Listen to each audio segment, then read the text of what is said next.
यहाँ पे chapter number 47 discuss कर रहे हैं national commission for scheduled cast. तो इसका इंट्रोडक्शन, कैसे एवोल्यूशन हुआ इस कमीशन का, फंक्शंस क्या है national commission for scheduled cast के, रिपोर्ट जो पेश करता है national commission for scheduled cast उसके ऊपर क्या क्या पावर्स दी जाती है और क्या क्या पावर है national commission for scheduled cast की। तो इन सब चीज़ों को हम लोग इस वीडियो में देखेंगे। एक ही वीडियो में ये national commission for scheduled cast खत्म हो जाएगा। ज़्यादा बड़ा चैप्टर नहीं, वो छोटा सा चैप्टर है। तो बेसिकली इसके बारे में सबसे इंपॉर्टेंट इन्फॉर्मेशन क्या है, this is a constitutional body. मतलब संविधान में लिखा हुआ है कि भाई एक national commission for scheduled cast बनाया जाएगा under article 338 of the constitution. और चूंकि ये कॉन्स्टिट्यूशनल बॉडी है इसीलिए कुछ दूसरे कमीशन से अलग है। दूसरे कमीशन मतलब कि एक कमीशन है नेशनल कमीशन फॉर वुमेन जो कि स्टैब्लिश हुआ 1992 में, एक है नेशनल कमीशन फॉर माइनॉरिटीज जो कि स्टैब्लिश हुआ 1993 में, नेशनल ह्यूमन राइट्स कमीशन ये स्टैब्लिश हुआ 1993 में, NCPCR national commission for protection of child rights ये 2007 में स्टैब्लिश हुआ। ये स्टैट्यूटरी बॉडीज हैं। स्टैट्यूटरी बॉडीज और कॉन्स्टिट्यूशनल बॉडी में क्या फ़र्क है, तो भैया संविधान में अगर किसी एक बॉडी के बारे में सीधे सीधे लिखा है तो वो कॉन्स्टिट्यूशनल बॉडी है। जैसे संविधान में सुप्रीम कोर्ट के बारे में लिखा है तो सुप्रीम कोर्ट कॉन्स्टिट्यूशनल बॉडी है। यूपीएससी के बारे में लिखा है तो यूपीएससी एक कॉन्स्टिट्यूशनल बॉडी अंडर आर्टिकल 315 से 323। उसी तरीके से इलेक्शन कमीशन के बारे में लिखा है तो इलेक्शन कमीशन एक कॉन्स्टिट्यूशनल बॉडी है। National commission for schedule caste के बारे में लिखा है आर्टिकल 338 में तो एक कॉन्स्टिट्यूशनल बॉडी है। लेकिन national commission for women, national commission for minorities, इन तरीके की बॉडीज के लिए सीधे सीधे संविधान में नहीं लिखा है। तो इसके लिए पार्लियामेंट ने एक एक्ट पास कराया पार्लियामेंट से और एक्ट के थ्रू ये बॉडी बनाई गई। तो पार्लियामेंट पारित एक एक्ट के थ्रू जब कोई बॉडी बनाई जाती है तो वो स्टैट्यूटरी बॉडीज होती है। अब समझिए एक्ट भी बहुत प्रकार के होते हैं पार्लियामेंट के। तो भाई कुछ होते हैं स्टैट्यूटरी एक्ट्स, कुछ होते हैं कॉन्स्टिट्यूशनल अमेंडमेंट एक्ट्स। जो पार्लियामेंट के कॉन्स्टिट्यूशनल अमेंडमेंट एक्ट्स है ना वो सीधे सीधे संविधान में चेंज कर देते हैं। जब संविधान में चेंज कर देते हैं तो उसके थ्रू अगर संविधान में आप किसी बॉडी का नाम डाल दो तो फिर भैया वो कॉन्स्टिट्यूशनल बॉडी बन जाएगी। जैसे कि recently national commission for backward classes, इसको कॉन्स्टिट्यूशनल बॉडी बनाया गया, उसके बारे में आगे बात करें। तो नेशनल कमीशन फॉर माइनॉरिटीज इसका नाम संविधान में नहीं है इसलिए स्टैट्यूटरी बॉडी, क्यों, क्योंकि एक्ट ऑफ द पार्लियामेंट से बनी है। कुछ बॉडी स्टैट्यूटरी भी नहीं होती जैसे नीति आयोग। नीति आयोग ना ही कॉन्स्टिट्यूशनल बॉडी है ना ही स्टैट्यूटरी बॉडी है, एग्जीक्यूटिव रेजोल्यूशन के थ्रू बनाई गई सरकार के द्वारा, तो एग्जीक्यूटिव बॉडी है। ठीक है भाई। अब बात करते हैं कि एवोल्यूशन कैसे हुआ national commission for scheduled cast का। सबसे पहले आर्टिकल 338 संविधान में क्या लिखा था कि भैया एक स्पेशल ऑफिसर को अपॉइंट किया जाएगा शेड्यूल कास्ट और शेड्यूल ट्राइब्स की देखरेख के लिए। ये स्पेशल ऑफिसर्स एससीज और एसटीज के रिलेटेड में जो भी मैटर्स आते हैं उनको इन्वेस्टिगेट करेगा। एससी और एसटी के कॉन्स्टिट्यूशनल सेफगार्ड को सेफगार्ड करेगा। ये कौन सा, special officer for schedule cast and schedule tribes. और जो कुछ भी ये special officer for schedule cast and schedule tribe कर रहा है उसके ऊपर रिपोर्ट देगा प्रेसिडेंट को। तो 338 के अंदर एक ऑफिसर अपॉइंट किया गया एससी और एसटी से रिलेटेड सारे मैटर्स को टैकल करने के लिए और समय समय पर प्रेसिडेंट को बताने के लिए कि भाई काम जो चल रहा है वो कैसा चल रहा है। इस स्पेशल ऑफिसर को डेजिग्नेशन क्या दिया गया, पोस्ट क्या दी गई, तो बोला गया कमिश्नर फॉर एससीज एंड एसटीज। ठीक है भाई। 1978 में सरकार ने कुछ और किया। 1978 में सरकार एक रेजोल्यूशन लेके आई जिसके थ्रू एक non statutory multi member commission बनाया गया एससी एसटी का। यहाँ पे कोई एक्ट नहीं लाई है सरकार, रेजोल्यूशन लेके आई है। और रेजोल्यूशन सिर्फ सरकार लेके आ सकती, सरकार मतलब council of ministers head by prime minister. जब एक्ट लेके आते हो तो आपको पार्लियामेंट से पास करना पड़ता है, लोकसभा से, राज्यसभा से। जब रेजोल्यूशन लेके आते हो तो कहीं से पास कराने की जरूरत नहीं है, सिर्फ सरकार यानी कि council of ministers head by prime minister resolution लेके आ सकता है। तो इस रेजोल्यूशन के थ्रू ऑब्वियस ही बात है अब सरकार ने लोकसभा राज्यसभा से तो पास कराया नहीं है, तो स्टैट्यूटरी भी नहीं है और कॉन्स्टिट्यूशनल वैसे नहीं है। तो नॉन स्टैट्यूटरी एक मल्टी मेंबर कमीशन बनाया गया एससी एसटी के द्वारा 1978 में। कॉन्स्टिट्यूशन में जो आर्टिकल 338 था उसमें तो कमिश्नर था एससी एसटी का, लेकिन इस 1978 का एग्जीक्यूटिव रेजोल्यूशन के थ्रू एक non statutory multi member commission बनाया गया एससी एसटी के लिए। इसके साथ साथ office of the commissioner for SC ST जो कि ये स्पेशल ऑफिसर था for schedule cast and schedule tribes जो कि आर्टिकल 338 के तहत था, ये भी बना रहा। तो अब एक ऑफिस ऑफ कमिश्नर भी है एससी एसटी के लिए जिसके बारे में संविधान में लिखा है आर्टिकल 338 में, और एक non statutory multi member commission ही बना दिया गया एससी एसटी के लिए 1978 में। ठीक है भाई। उसके बाद में एक और रेजोल्यूशन लेके आई सरकार 1987 में जिसके थ्रू ये जो कमीशन था ना non statutory multi member commission for SC and ST, इसको नाम दिया गया national commission for SC and ST. और बाद में फाइनली आप देखेंगे 65वें संशोधन 1990 के थ्रू, ये 5 हटा दीजिए, 65वें संशोधन 1990 65 कॉन्स्टिट्यूशनल अमेंडमेंट एक्ट 1990 के थ्रू एक high level multi member national commission for SC and ST बनाया गया सिंगल स्पेशल ऑफिसर की बजाय। समझिए दोस्तों, यहां पे दो चीजें हुई। जब ये 65वां कॉन्स्टिट्यूशनल अमेंडमेंट एक्ट 1990 का आया, तो इस 65वें कॉन्स्टिट्यूशनल अमेंडमेंट एक्ट 1990 के थ्रू एक high level multi member national commission for SC and ST बनाया गया। ये कॉन्स्टिट्यूशनल बॉडी थी। इस कॉन्स्टिट्यूशनल बॉडी ने आर्टिकल 338 के अंदर ये जो स्पेशल ऑफिसर था एससी एसटी का, जिसको कमिश्नर बोलते थे, इस पोस्ट को भी हटा दिया। साथ साथ ये जो non statutory multi member commission for SC and ST बना था, जिसको बाद में national commission for SC ST बोला गया, इसको भी हटा दिया गया। और अब जो national commission for SC ST मरेगा वो एक कॉन्स्टिट्यूशनल बॉडी होगी। तो ये था एवोल्यूशन का पूरा procedure national commission for SC and STs का। ठीक है भाई। तो भाई 65वें संशोधन 65th कॉन्स्टिट्यूशनल अमेंडमेंट एक्ट 1990 के through national commission for SC and ST बना। ये एक high level multi member body थी, जिसने पहले क्या जो नॉन स्टैट्यूटरी कमीशन था उसको भी रिप्लेस कर दिया, स्पेशल ऑफिसर जो अपॉइंट किया गया था आर्टिकल 338 के अंदर उसको भी रिप्लेस कर दिया गया। तो ये बात हो रही 1990 की। फिर हम लोग फास्ट फॉरवर्ड करते हैं 2003 में।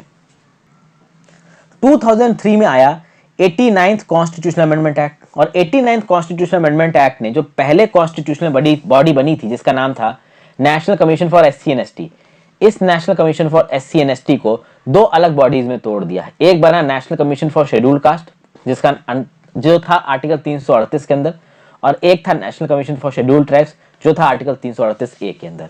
तो भैया 89th कॉन्स्टिट्यूशनल अमेंडमेंट एक्ट 2003 ने पहले 1990 में जो national commission for SC and ST बना था through 65th constitutional amendment act, उसको दो अलग बॉडीज में तोड़ दिया।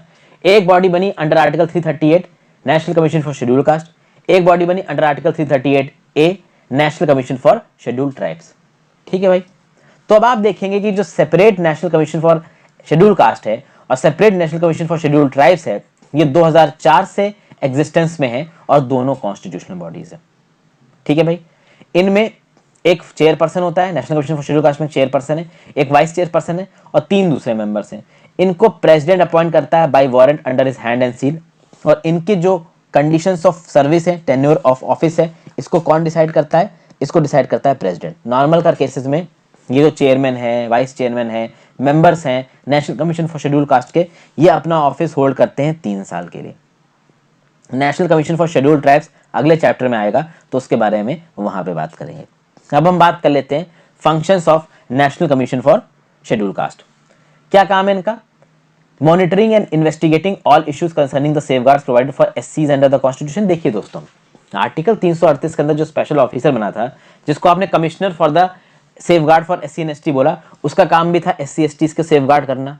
उसके बाद जो नॉन स्टैट्यूटरी बॉडी बनी, उसका भी यही काम था। और ये जो कमीशन बना, इसका भी यही काम है। बस फर्क ये है कि पहले जो बॉडी बनी थी वो कॉन्स्टिट्यूशनल नहीं थी, यानी जो non statutory multi member commission बना था वो कॉन्स्टिट्यूशनल बॉडी नहीं थी। जब बॉडी कॉन्स्टिट्यूशनल बन गई तो उसको थोड़ी और इंपॉर्टेंस मिली, लेकिन इंपॉर्टेंस कम थी क्योंकि एक ही बॉडी एससी के इश्यूज को भी देख रही थी और एसटी के इश्यू को भी देखी गई थी। तो कहीं ना कहीं ये समझा गया कि भाई एससी के इशू कहीं ना कहीं एसटी के इशू से थोड़ा अलग है, तो बॉडी अलग कर दो। तो एक सिंगल बॉडी बनाई गई, उसको भी कॉन्स्टिट्यूशनल स्टेटस दिया गया। तो वजन आया बॉडी में कि हाँ भाई ये बॉडी ज्यादा पोटेंट होगी, ये बॉडी ज्यादा इफेक्टिव होगी।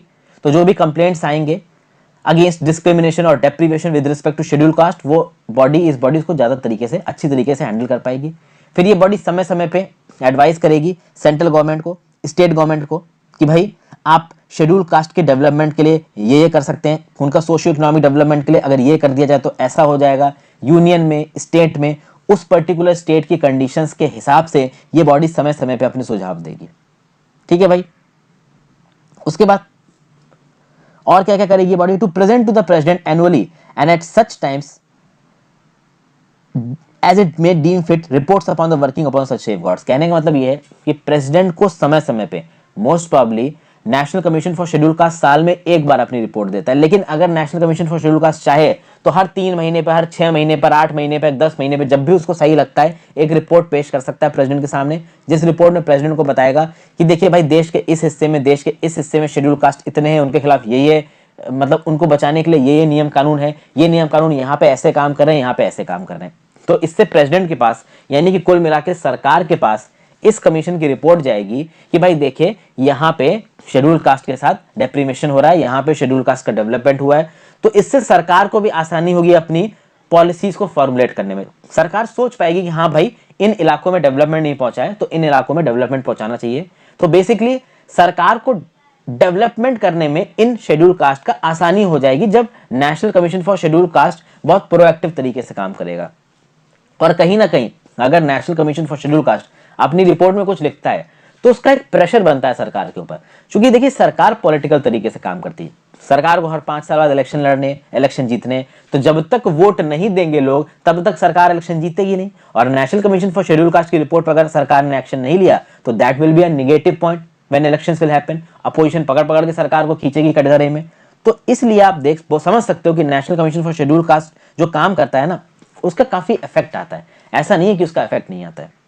ठीक है भाई, उसके बाद बात की जाए और क्या क्या करेगा ये कमीशन, तो ये रिकमेंडेशंस देगा यूनियन को और स्टेट को, ताकि एससीज के वेलफेयर, सोशियो इकोनॉमिक डेवलपमेंट और प्रोटेक्शन के लिए सेफगार्ड्स लगाए जा सकें। देखिए ये सारी वही बातें हैं, सब बोल बच्चन घुमा फिरा के एक ही बातें बोली जा रही हैं। ठीक है भाई, तो वेलफेयर, एडवांसमेंट, डेवलपमेंट ऑफ एससीज के लिए जो कुछ भी करना है वो करेगा ये national commission for schedule caste. Problem ये है कि national commission for schedule caste advice दे सकता है, उसको मानना ना मानना वो सरकार के ऊपर है। हालांकि सरकार national commission for schedule caste के एडवाइस को कभी भी इग्नोर नहीं करती है, क्योंकि एक बहुत बड़ा पॉलिटिकल एंगल है इसमें इन्वॉल्व। फिर भाई national commission for schedule cast की रिपोर्ट के बारे में बात करते हैं। एनुअल रिपोर्ट प्लेस करता है national commission for schedule caste to the president. अगर चाहे तो एट एनी रेगुलर इंटरवल ये national commission for schedule caste अपनी रिपोर्ट्स को सबमिट कर सकता है सरकार के पास। ठीक है ना, तो वो डिपेंड करता है national commission for schedule cast पे कि वो कब अपनी एनुअल रिपोर्ट्स को सबमिट करना चाहता है। जो भी रिपोर्ट सबमिट हुई है सरकार के सामने, प्रेसिडेंट के सामने इस national commission for schedule cast की, वैसे तो प्रेसिडेंट को रिपोर्ट करा जाएगा, प्रेसिडेंट उन रिपोर्ट्स को पार्लियामेंट के सामने रखेगा। तो भाई national commission for schedule cast की जो रिपोर्ट है वो प्रेसिडेंट रखेगा पार्लियामेंट के सामने, उसके साथ एक मेमोरेंडम रखेगा, यानी कि national commission for schedule caste के रिकमेंडेशन के ऊपर सरकार ने क्या क्या स्टेप लिए ये भाई पार्लियामेंट के सामने रखा जाएगा। और अगर national commission for schedule cast ने कोई रिकमेंडेशन दी है सरकार को और सरकार ने किसी रिकमेंडेशन को नहीं माना है तो वो क्यों नहीं माना है, reasons for the non acceptation of any such recommendations, ये भी इस मेमोरेंडम में लिखा होगा। और उसके बाद पार्लियामेंट में इसके ऊपर बहस भी हो सकती है कि सरकार ने सही किया गलत किया, वो एक अलग बात है। फिर भाई एक और चीज है कि national commission for schedule cast जब कोई रिपोर्ट देता है तो वो पूरे देश के लिए देता है, तो ऑब्वियस सी बात है जो अलग अलग स्टेट्स है हमारे देश के उनके रिस्पेक्ट में भी रिपोर्ट होगी। तो मान लीजिए national commission for schedule cast में शेड्यूल कास्ट के बेनिफिट के लिए अगर कोई रिपोर्ट किसी स्टेट गवर्नमेंट से रिलेटेड है तो प्रेसिडेंट उस रिपोर्ट को उस स्टेट गवर्नमेंट के स्टेट के गवर्नर के पास भी भेज सकती है।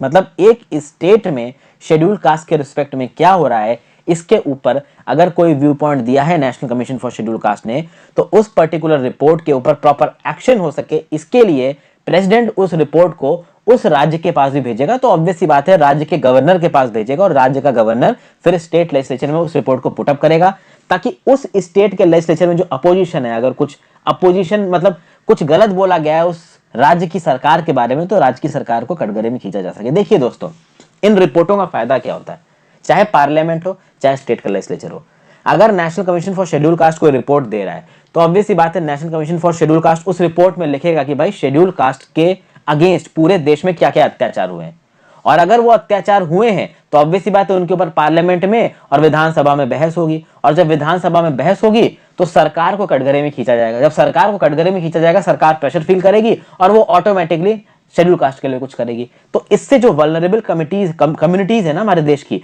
उनको एक सपोर्ट बेस मिलेगा जो कि बहुत जरूरी है। डेमोक्रेसी की यही ब्यूटी है। ओके भाई, ये चीज देख ली।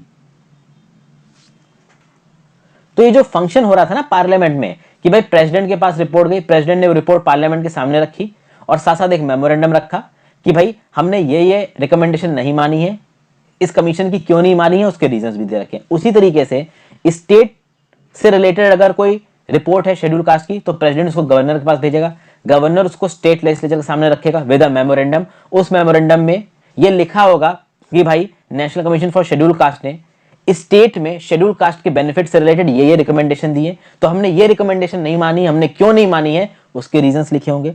तो अकाउंटेबिलिटी यहां पे इन सब चीजों से बढ़ती है। फाइनली बात करते हैं भाई powers of the national commission for schedule cast. देखिए जब भी national commission for schedule cast किसी मैटर का इन्वेस्टिगेशन करेगी, देखिए जब आप इन्वेस्टिगेशन कर रहे होते हैं तो एक जुडिशियल पावर वाला एलिमेंट आ जाता है। तो यहां पे national commission for schedule caste के पास एक सिविल कोर्ट की सारी ताकतें होंगी, और जब सिविल कोर्ट की सारी ताकतें होंगी तो कुछ और ताकत होंगी, जैसे summoning and enforcing the attendance of any person from any part of India and examining on oath. तो किसी भी देश, मतलब देश के किसी भी पार्ट से लोगों को बुला के सामने खड़ा करके उनसे पूछा जा सकता है, उनको शपथ दिलवाई जा सकती है और उनसे पूछा जा सकता है कि भाई ये बात कितनी सच है कितनी गलत है। फिर भाई अपनी इंक्वायरी में अगर किसी डॉक्यूमेंट की जरूरत है तो डॉक्यूमेंट मंगवाना, एफिडेविट पे एविडेंस लेना, ये सब कोर्ट के प्रोसीजर्स हैं। National commission for schedule cast भी इनको करवा सकता है। किसी गवर्नमेंट ऑफिस से या किसी इंडिया की कोर्ट से कोई पब्लिक रिकॉर्ड निकाल के national commission for schedule cast अपने सामने मंगवा सकता है। Issuing summons for examination of witnesses and documents, तो विटनेस और डॉक्यूमेंट्स के एग्जामिनेशन के लिए उन विटनेस को अपने पास बुलाना या इन डॉक्यूमेंट्स को अपने पास बुलाना, अपने पास समन करना, इसकी ताकत है national commission for schedule cast को। और वो सारी ताकतें होंगी national commission for schedule cast को पास जो president national commission for schedule cast को दे सकता है।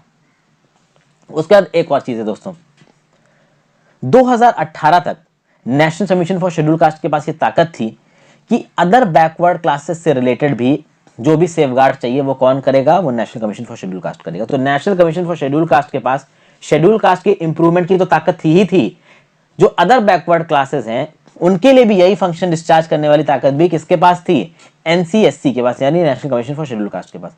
ये अलग बात है कि 102nd अमेंडमेंट एक्ट 2018 के थ्रू ये ताकत अब एक अलग कमीशन के पास चली गई है, national commission for schedule caste के पास नहीं रही है। तो नेशनल कमीशन फॉर जो बैकवर्ड क्लासेस है इसको आगे वाले चैप्टर में आपके साथ डिस्कस करूंगा। एक और बात है दोस्तों, एक कम्युनिटी है इंडिया में जिसके सेफगार्ड्स अभी भी टैकल करता है ये national commission for schedule cast, और वो कम्युनिटी कौन सी है, वो है एंग्लो इंडियन कम्युनिटी।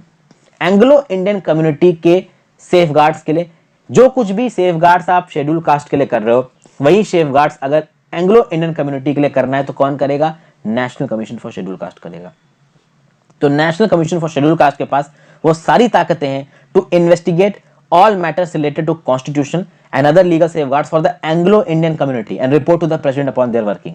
तो एंग्लो इंडियन कम्युनिटी के लिए सब कुछ ठीक तरीके से हो रहा है कि नहीं हो रहा है, ये कौन देखेगा, national commission for schedule caste देखेगा। कहां लिखा है, this is written in clause 10 of article 338, जो कि क्या बोलता है, in this article references to schedule caste can be constitute as including references to Anglo Indian community.